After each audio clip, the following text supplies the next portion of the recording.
दोस्तों नमस्कार, मैं भरत झुंझुनवाला आप सबका स्वागत करता हूं आपकी YouTube चैनल में।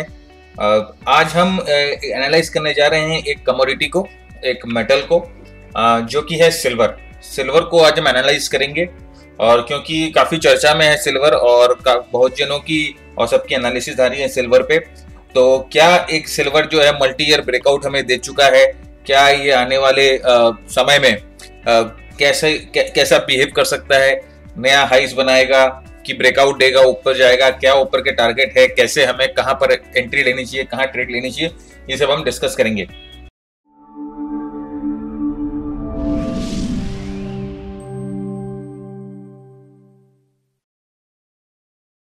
आगे बढ़ने से पहले फ्रेंड्स, मैं आपको ये डिस्क्लेमर देना चाहता हूं कि जो मैं आज भी आपको चार्ट्स में दिखाऊंगा या चार्ट्स में जो एनालाइज करूंगा वो मेरी खुद की एनालिसिस है और मेरे खुद के विचार हैं सिल्वर के बारे में। आप पोजीशंस लेने के पहले अपने रिस्क को समझ ले, अपने कैपिटल को समझ ले, अपने एडवाइजर से समझ ले, उसके बाद ही पोजीशन ले। भरत झुंझुनवाला प्रो RSI आपके प्रॉफिट्स या लॉसेस के लिए रिस्पॉन्सिबल नहीं होंगे, तो अपनी ड्यू डिलिजेंस को बरते और उसके बाद ही आप ट्रेड करें। तो फ्रेंड्स, आप यहाँ पर देख सकते हो ये मंथली चार्ट हम लोगों ने। अच्छा, इसमें हम क्या करेंगे फ्रेंड्स, हम इंटरनेशनल मार्केट्स को देखेंगे एक बार कि इंटरनेशनल मार्केट्स में सिल्वर कैसा बिहेव कर रहा है। उसके बाद अपने MCX में भी देखेंगे कि सिल्वर कैसा बिहेव कर रहा है और क्या टारगेट्स हो सकती है MCX की और कैसे MCX में भी सिल्वर बिहेव कर सकता है। तो पहले हम इंटरनेशनल मार्केट्स में देखते हैं, क्योंकि ज्यादातर मूवमेंट जो आती है वो जो सिल्वर की आती है वो इंटरनेशनल मार्केट से ही रिलेटेड होती है। तो आइए देखते हैं। देखिए, पहले मैं मंथली चार्ट से शुरू कर रहा हूँ। ये मंथली चार्ट है और मंथली चार्ट में हमें यहाँ पर एक साफ यहाँ पर एक एक्यूमुलेशन आप बोल सकते हो या एक रेक्टेंगल टाइप का पैटर्न है जो कि यहाँ बना है और ये काफी जो आप देखोगे सालों से इस रेक्टेंगल टाइप ऑफ पैटर्न में सिल्वर है। तो काफी टेस्ट हो चुका है रेजिस्टेंस जोन का, इधर भी हुआ है 2-3 रेजिस्टेंस जोन के टेस्ट हुए हैं और देखा जाए तो सपोर्ट जोन को भी अगर आप ठीक से मार्क करो तो सपोर्ट जोन के भी सिल्वर में टेस्ट हो चुके हैं। तो यहाँ पर इसको भी एक सपोर्ट जोन अच्छा मान सकते हैं, इसको भी मान सकते हैं, इसको भी मान सकते हैं।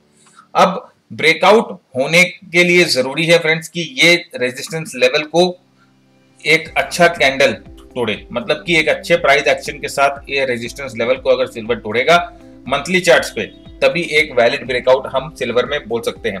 नहीं तो हो सकता है कि वापस यहाँ पर रेजिस्टेंस खा के या तो नीचे आ जाए या साइड में चला जाए, कुछ भी हो।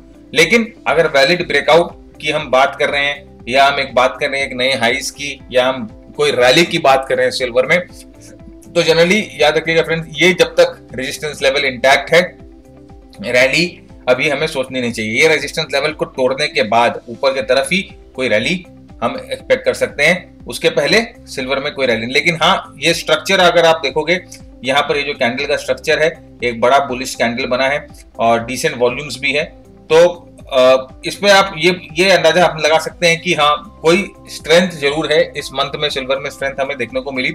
और अगर ये कंटिन्यू रहता है यही प्राइस एक्शन, तो हमारी एक्सपेक्टेशन रहती है कि यहाँ पर ये $20 या $21 के ऊपर अच्छी तरह से ब्रेकआउट देकर अगर सस्टेन कर जाता है, तब सिल्वर में स्ट्रेंथ हम मान सकते हैं। अब चलते हैं वीकली चार्ट्स के ऊपर, और वीकली चार्ट्स के ऊपर आप देखोगे कि पिछले कई हफ्तों से सिल्वर अच्छा रैली दे रहा है और यहाँ पर ये फॉल आने के बाद ये सिल्वर ने लो बनाया, उसके बाद ये वापस ऊपर की तरफ चल रहा है। तो अभी आप देखोगे कि ये 3-4 वीक में, लास्ट 4 वीक्स में सिल्वर ने अच्छी रैली दी और RSI, अभी आप अगर RSI पे ध्यान दो तो RSI 60 के पास पहुंच गया है। तो जनरली जब हम बात करते हैं RSI के टर्म्स में या जब भी हम बात करते हैं बुल मार्केट और बेयर मार्केट के टर्म्स में, तो हम बोलते हैं कि 60 और 20 का जो लेवल्स होता है वो जनरली बेयर मार्केट्स का ओवरबॉट और ओवरसोल्ड लेवल्स होता है। तो अभी ये 60 के पास है RSI, तो अभी आप देखोगे ये RSI 60 के पास है इस वीक में। तो अब यहाँ पर कैसा बिहेव करता है प्राइस नेक्स्ट वीक में, उसके ऊपर डिपेंड करेगा। यहाँ पर अगर प्राइस यहाँ समझिए कोई वीकनेस आती है या हमें कोई वीकनेस देखने को मिलती है तो RSI जो है मुड़ जाएगा नीचे की तरफ। तो यहाँ पर हम ये एज्यूम कर लेंगे कि हो सकता है कि RSI ने रेजिस्टेंस यहाँ पर वीकली रेजिस्टेंस लिया है, और अगर यहाँ पर RSI रेजिस्टेंस खाता है, प्राइस स्ट्रक्चर कमजोर होती हुई दिखती है, तो हम ये एक्सपेक्ट कर सकते हैं कि थोड़े दिन हो सकता है साइडवेज चले जाए या वापस एक सिल्वर अपने करेक्टिव मूड में आ जाए। तो इस चीज का ध्यान रखना है कि एक इंपॉर्टेंट लेवल पे यहाँ पर आरएसआई है वीकली चार्ट्स पे। अब मैं डेली चार्ट्स पे चलता हूँ, और डेली चार्ट्स पे ऑफकोर्स जो स्ट्रक्चर आपको बुलिश दिखाई देगा ही, जो हमें भी यहाँ पर अच्छे तरह से बुलिश स्ट्रक्चर दिखाई दे रहा है। आरएसआई जो है वेल अबव, आप देखो बुलिश जोन में चल रहा है, और ये आरएसआई की जो 9 पीरियड मूविंग एवरेज है ये भी 60 के ऊपर चली गई है। तो जो ट्रेंड है यहाँ पर जब 60 के ऊपर 9 पीरियड मूविंग एवरेज चला जाए, मूविंग एवरेज के स्लोप्स ऊपर की तरफ हो, और तो आप देखोगे ट्रेंड में एक्सेलरेशन आ जाता है, ट्रेंड में जो होती है स्पीड बढ़ जाती है ट्रेंड की, प्राइस के बढ़ने की। तो यहाँ पर देखिए वही हुआ, 9 पीरियड का मूविंग एवरेज जो है 60 के ऊपर चला गया, और आप ट्रेंड की स्पीड देखो, एक अच्छे स्पीड में यहाँ पर ट्रेंड ने पिकअप किया। अभी वीकली चार्ट्स को देख के हम ये बोल सकते हैं, अच्छा एक और चीज यहाँ पर देखिए, अभी जो आरएसआई है वो ऑलमोस्ट आप 80 के आसपास आ चुका है। तो जैसे मैंने आपको बताया कि 80 लेवल्स जो होता है वो बुल मार्केट का ओवरबॉट लेवल्स होता है। तो यहाँ पर डेली चार्ट पे आरएसआई 80 के पास है, और वीकली चार्ट्स पे आरएसआई 60 के पास है।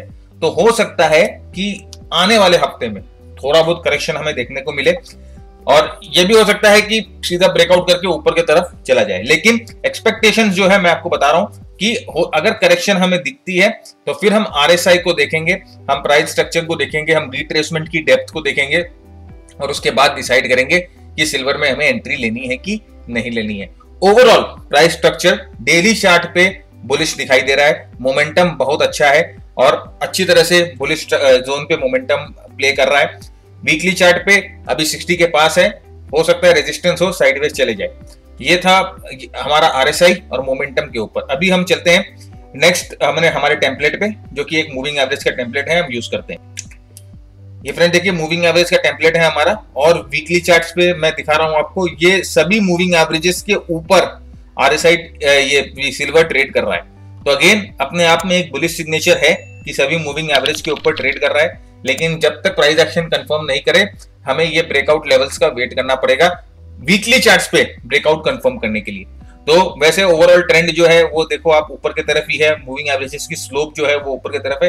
हालांकि ये बड़े वाले जो मूविंग एवरेज है इनकी स्लोप फ्लैट है, लेकिन एक बार जब हम एक्सपेक्ट करते हैं कि मंथली ब्रेकआउट अगर हो जाए या वीकली ब्रेकआउट हो जाए तो इनकी स्लोप भी ऊपर की तरफ मुड़ जाएगी। तो यहाँ पर ओवरऑल ट्रेंड हमें पूरा बुलिश दिखाई दे रहा है वीकली चार्ट्स पे भी अकॉर्डिंग टू मूविंग एवरेजेस। और अगर आप डेली चार्ट पे भी देखोगे तो डेली चार्ट्स पे भी जो मेजर मूविंग एवरेजेस है उनके ऊपर सिल्वर ट्रेड कर रहा है। तो एक मैं अगर ट्रेंड लाइन बनाता हूं यहाँ पर आपके लिए, तो इस ट्रेंड लाइन को अगर आप जोड़ोगे इन ट्रेंड लाइन के हाइट, तो अगर मैं ट्रेंड लाइन बनाता हूं यहाँ पर ये डेली चार्ट पे, तो ये ट्रेंड लाइन पे आप देखिए यहाँ पर आके सिल्वर जो है इस ट्रेंड लाइन पे आके रुकी है। एक्सक्यूज मैं थोड़ा सा एक कॉफी का सिप लेता हूं।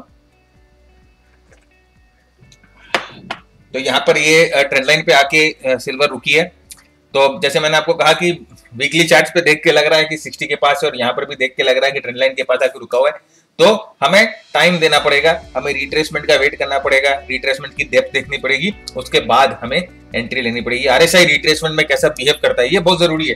देखिए फ्रेंड्स, जनरली अगर आप देखोगे तो लोग आपको बोल देंगे कि 60 के ऊपर आरएसआई चले जाए तो खरीद लो, 40 के नीचे चले जाए तो बेच दो। इस तरह से नहीं होती है आरएसआई की ट्रेडिंग। ये बहुत आर्मेचर टाइप ऑफ ट्रेडिंग है कि 60 के ऊपर और 40 के नीचे वाली जो चीजें हैं आर्मेचर टाइप ऑफ ट्रेडिंग है। असली में आपको देखना पड़ता है कि जब रिट्रेसमेंट होती है तो क्या स्ट्रेंथ रहती है मोमेंटम में, क्या स्ट्रेंथ रहती है प्राइस में, कहां पर किस लेवल्स पे रिट्रेस हो रहा है, ये सब देखना पड़ता है। उसके बाद आपको ट्रेड में डिसीजन लेना पड़ता है। तो 40 के ऊपर 60 के ऊपर अभी हाल ही में मैंने एक ऑप्शन का वेबिनार अटेंड किया था, और वहां पर ट्विटर बोल रहे थे, या जो बहुत बड़े एक तो ऑप्शन के ज्ञानी हैं वो बोल रहे थे कि 60 के ऊपर चले जाने से बुलिश फेज आ जाता है और हमें खरीद लेना चाहिए, लॉन्ग हो जाना चाहिए, 40 के नीचे शॉर्ट हो जाना चाहिए। तो देखिए ये बेवकूफ बनाने वाली और ढपूसले वाली बात है। ऑप्शंस जो होती हैं, आप बिना ऑप्शन ग्रीक्स के ओपन इंटरेस्ट के ऑप्शंस कैसे ट्रेड करोगे? सिर्फ इंडिकेटर के बेस पे ऑप्शन नहीं ट्रेड होता है। और ये तुच्छ सा चीज जो 60 के ऊपर और 40 के नीचे बहुत ही बेसिक और ये बहुत ही आर्मेचरिस जो बात होते हैं वो होती है। ये इस तरह से आरएसआई पे ट्रेड नहीं होता है। पूरी किताबें लिखी हुई है आरएसआई पे, तो इस तरह से नहीं ट्रेड होता आरएसआई फ्रेंड्स। तो इस तरह के चीजों में ना जाए। खैर अपने टॉपिक पे आते हैं, क्योंकि मुझे कई लोग ये पूछते हैं कि ये ये बंदा जो है बोल रहा है कि ऑप्शंस के डेटा जो होते हैं, एफआईएस डेटा होते हैं या ओपन इंटरेस्ट होता है, ग्रीक्स होता है, इनके बिना भी ऑप्शन में ट्रेडिंग कर सकते हैं। तो इस तरह से नहीं होता है ट्रेडिंग। ऑप्शन एक पूरा डिफरेंट गेम है।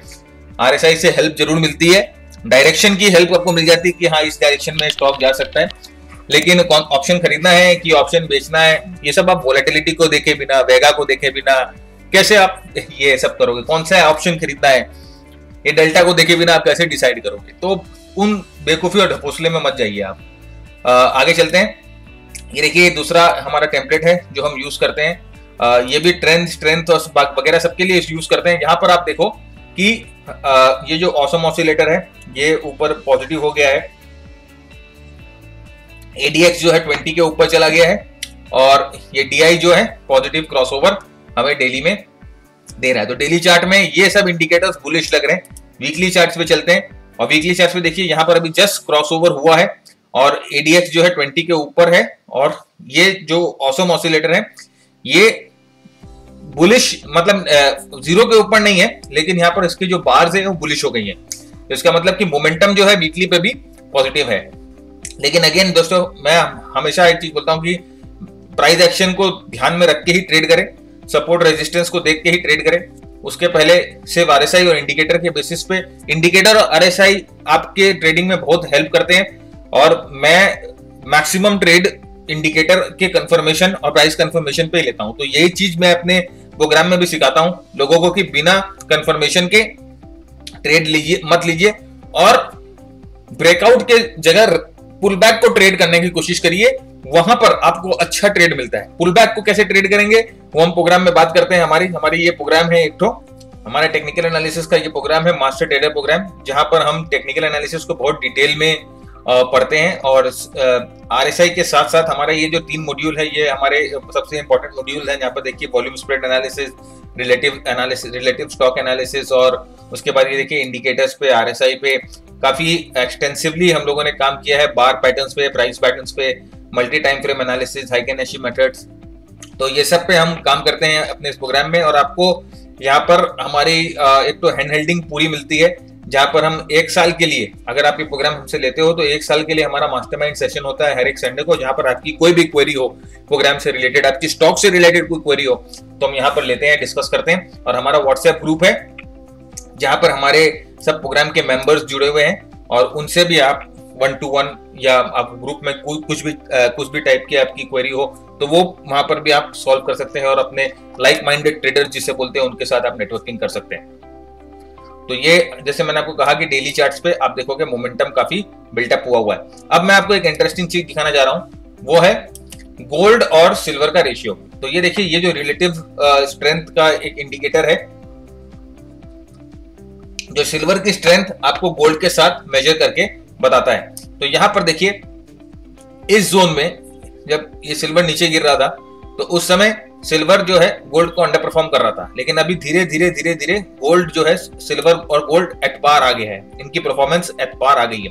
तो इस लेवल पे यहाँ पर 0 के ऊपर जब जाता है तो उसका मतलब जो है गोल्ड जो सिल्वर है गोल्ड को ओवर परफॉर्म कर रहा था, ये 0 के नीचे मतलब अंडर परफॉर्म कर रहा था, एट नियर 0 मतलब एट पार आ गया, और वापस यहाँ पर देखिए एट पार आ गया है। तो ये इस इंडिकेटर से आप ये देख सकते हैं कि जब भी एट पार रहता है सिल्वर, आप एक चीज को नोटिस करो, जब भी मोरलेस एट पार रहता है सिल्वर तो कुछ समय एट पार गुजारने के बाद कुछ रैली या कुछ एक बड़ा मूव हमें देखने को मिलता है। तो यहां पर देखिए यहाँ पर कुछ समय एट पार गुजारने के बाद यहाँ पर हमें एक अच्छा मूव मिला नीचे की तरफ। वैसे यहाँ पर देखिए काफी देर तक एट पार रहा सिल्वर और गोल्ड, और उसके बाद एक अच्छा मूव हमें ऊपर की तरफ मिला। तो ये जब एट पार आ गया है तो हमें यहाँ पर थोड़ा सा ध्यान देना होगा गोल्ड और सिल्वर पे। तो इसका मतलब ये है कि हो सकता है आने वाले टाइम में हमें रैली मिले। तो ये हम लोगों ने देखा अभी फॉरेन मार्केट्स में, मतलब XAG USD, जो USD के थ्रू। अभी हम इंडियन मार्केट्स में इसको देखते हैं और देखते हैं MCX में सिल्वर की क्या परिस्थिति है। तो दोस्तों ये MCX का चार्ट है सिल्वर का, हमारे इंडियन मार्केट्स का। और नेक्स्ट जब पिछली बार मैं आपके लिए सिल्वर का एनालिसिस लेके आया था तो उस समय सिल्वर यहाँ पर कहीं पर रेजिस्टेंस जोन के पास था, ये हमारा मार्क किया हुआ है। और उसके बाद यहाँ पर हमें ब्रेकआउट मिला। अब फ्रेंड्स यहाँ पर एक ब्रेकआउट, अगर आप इसे बोलो कि एक प्रीवियस स्विंग हाई से एक ब्रेकआउट हमें मिला है, लेकिन अगर आप ध्यान से देखो और थोड़ा सा ये देखिए, एक और रेजिस्टेंस अभी ओवरहेड है ये स्विंग, और ये वाला स्विंग जो है एक बड़ा स्विंग लेवल है। तो इसके ऊपर अगर सिल्वर जाता है तो हमें अच्छा मूव मिलेगा। तो यहाँ पर देखिए डेटा बेसी नहीं है। चलिए मैं आपको एमी ब्रोकर में चल के दिखाता हूँ। सॉरी फ्रेंड्स, कोई कारण से एमी ब्रोकर खुला नहीं, लेकिन फिर भी आप समझिए यही रेजिस्टेंस पॉइंट जो हम इंटरनेशनल मार्केट में देख रहे थे वो हमें यहाँ पर भी देखने को मिल रहा है। ये अगर ऊपर की तरफ ब्रेक होगा तो ये लेवल्स अगर मैं देखूं तो इन रुपी टर्म्स ये लेवल इनके हाईज जो है वो करीबन, ये लेवल जो हाई का है वो है 51489। तो अब हमें 51489 या समझिए 51,500 के ऊपर सस्टेन रहना पड़ेगा। और उसके बाद अगर आप ब्रेकआउट ट्रेड लेना चाहते हो तो 51,500 के ऊपर सस्टेन रहना पड़ेगा, और उसके ऊपर हम ब्रेकआउट ट्रेड लेंगे। और अगर हमें पुल बैक ट्रेड लेना है तो यहां पर जब ये वापस सिल्वर पुल बैक करेगा कोई कारण से, तो यहाँ पर देखिए वीकली चार्ट में यहाँ पर देखता हूँ, देखिए यहाँ पर जो है RSI जो 60 के ऊपर जा चुकी है, लेकिन डेली वहां पर इंटरनेशनल मार्केट्स में नहीं गई है। तो हमें, मुझे लगता है बेसिकली कि अगर रेजिस्टेंस आता है तो हमें देखना होगा कि इसका पुल बैक की क्या कैपेसिटी है, मतलब पुल बैक कैसा पुल बैक हुआ है, और सिमिलरली उस समय RSI कैसा बिहेव कर रहा है, वॉल्यूम्स कैसे बिहेव कर रहे हैं, हमारे बाकी टेम्पलेट्स पे जो इंडिकेटर्स हैं वो कैसे बिहेव कर रहे हैं, वो सब देख के हम सिल्वर में लॉन्ग की पोजीशन या शॉर्ट की पोजीशन बनाएंगे। तो ये था एक सिल्वर का एनालिसिस। अगर आपको पसंद आया फ्रेंड्स तो जरूर से लाइक करिए, शेयर करिए, कमेंट करिए, और अगर आपने अभी तक हमारे चैनल को सब्सक्राइब नहीं किया तो जल्दी से सब्सक्राइब कर लीजिए। तब तक के लिए keep earning, keep learning, stay at home, stay safe. जय हिंद, जय भारत।